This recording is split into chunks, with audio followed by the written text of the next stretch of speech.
Aujourd'hui, on s'attaque à une notion encore très abstraite, les concept stores. Ces magasins d'un nouveau genre se multiplient sur Toulouse, mais difficile de les définir clairement.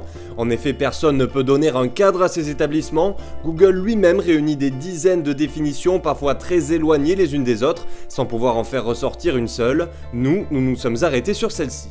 Un concept store est un commerce de détail thématique. Il s'agit de proposer à la vente un ensemble de produits dont la gamme est définie plutôt que par type de produit, par un même univers. En gros, un point de vente multimarque réunissant tous les articles d'un thème, plusieurs magasins en un, de quoi garder les clients un bon moment.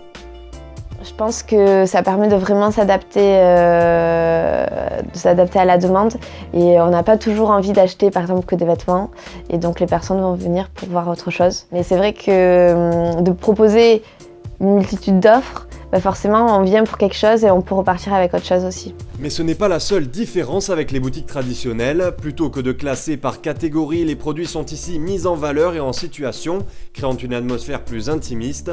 De même, pas de collection, la plupart du temps tout ce qui est vendu tient d'une exclusivité avec tel ou tel créateur, français ou européen. Mais les concept stores ne se limitent pas non plus seulement à la vente de biens, des services sont aussi proposés dans certains établissements. Prenons l'exemple d'un tout nouveau, Uncle Ben Tattoo du côté de Blagnac, qui allie barbier, salon de tatouage et galerie d'art dans un seul et même lieu. Il y a donc peu de limites à ce que peut être un concept store, du moment que l'on respecte l'idée de base, plusieurs produits gravitant autour d'un même thème. À Toulouse, il y a aujourd'hui une dizaine de concept stores proclamés, et ce depuis 3-4 ans. On peut citer parmi eux Bobine, Matière Grise ou Train Toto.